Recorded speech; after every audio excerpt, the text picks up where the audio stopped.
Hey everybody, I'm Kevin. I'm at Colt Creek State Park, which is in Central Florida, just in North Lakeland.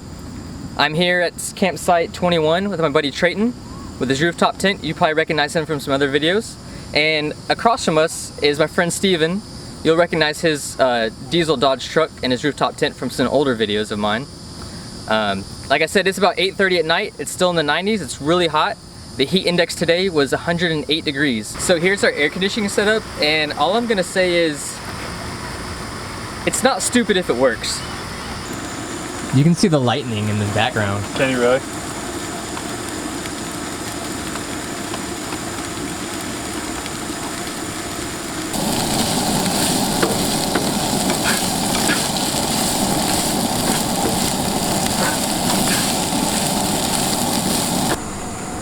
So tonight, we're trying something a little new.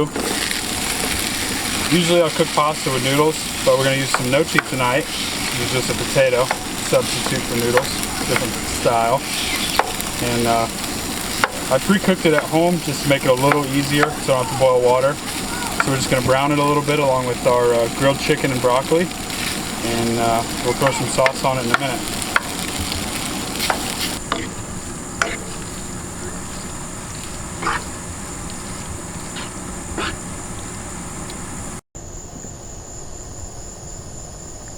So the dinner that Trayton made was delicious. It's almost midnight right now, and for a midnight snack, I'm gonna make a peach blueberry cobbler. So I have 1 can of peaches, 1 can of blueberries, and instead of bringing my number 12 large Dutch oven, I brought my little number 8. That's a great size for 1 to 3 people, and there's only 4 of us tonight, so should be the perfect size.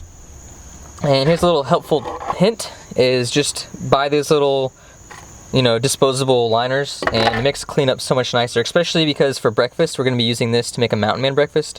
So I'm not going to have to sit here and spend time cleaning this in the dark and get ready for breakfast. So other than just those 2 cans, go in my refrigerator here.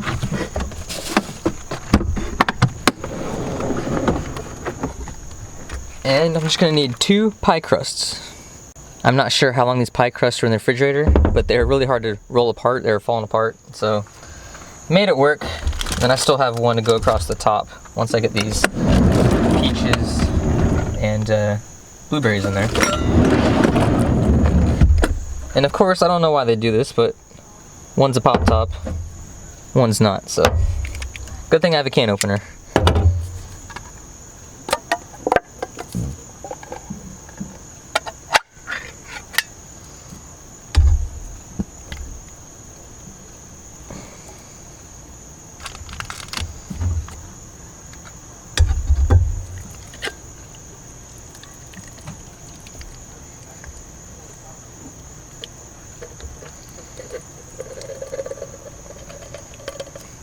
The perfect ratio for this size is 1 and 1, but even these cans are pretty large for this size Dutch oven. I was hoping if I let this thaw out a little bit more, it'd be easier to unroll, but we'll see if we can get it on there and make it look halfway decent. So here we go. It's not the prettiest by any means, but your stomach doesn't care what it looks like.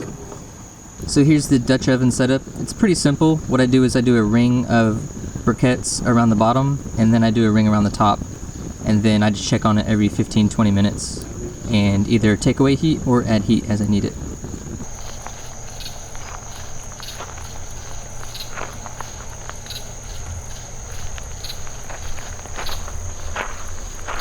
So it's time to check on the cobbler.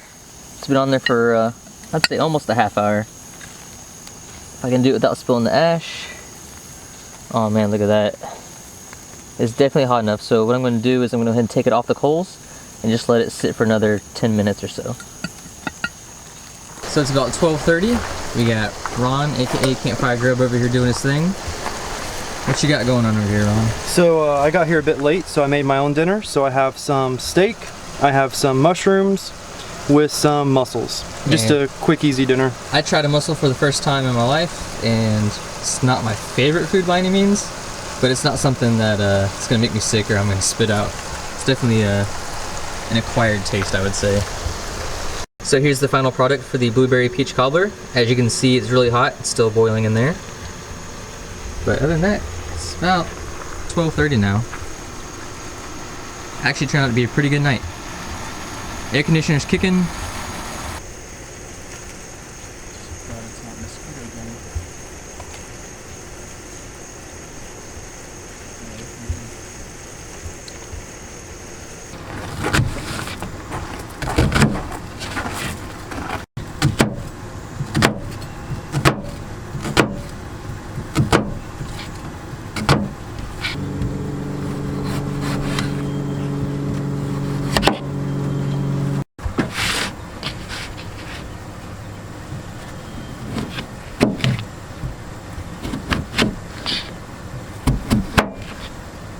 The air conditioner worked great last night in my truck topper and for Trayton's tent. It got down to about 72, 73 degrees.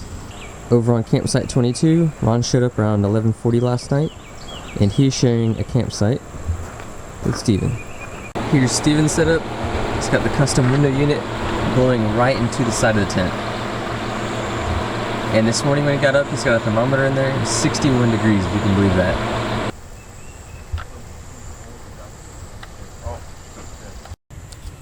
So Ron's making a mountain man breakfast. It's really easy to prepare. Just potatoes and bacon in there right now. I'm just gonna put the lid on with the onions. Let it cook, and once it starts cooking, we can add the eggs and cheese. Our mountain man breakfast done, so we're gonna go ahead and scoop it out. This is eggs, bacon, potato, and onion cooked up on the Dutch oven. And there we go. So we totally devoured that mountain man breakfast. That's by far my favorite breakfast. It's really easy. You just cut some stuff up, throw it in the Dutch oven, kind of set it and forget it kind of thing. About 30 minutes you have a delicious meal. You can feed as many people as you want, really. Yesterday ended up being 108 degrees with the heat index, and today, it's 11:30, it's already 92 degrees, and today's supposed to be another record-setting day, so we're probably looking at like 108 to 110 degrees again today. So we're all packed up, everyone's pretty much headed out. Steven's out exploring over here, the group camping, we're gonna check that out. But I'm at the trailhead, and if there's anything I can tell you guys to bring if you ever come to Colt Creek, would be a bicycle, a horse, water bottles, or a camelback, because there's over 17 miles of trails here. It's really nice, it's beautiful. I challenge anybody to find a cleaner and nicer state park in the state of Florida. The bathrooms, the showers, the grass, everything is well manicured. It's really nice. So here's a couple tips if you're thinking about trying to go summer camping. This isn't for Florida, this can be anywhere in the US. Number one is we don't check in until the last minute. So if the front gate closes at 6, about 5:30 we show up to check in and get the gate code in case we want to leave and come back later when it's cooler. Even if you show up at 5:30 and set up camp, you still have like 3.5 hours of sunlight. You can still, you know, go kayaking if you happen to be on a lake or on a river. You can still go on a mountain bike ride. You can still go on a hike. You still have plenty of daylight to get things done.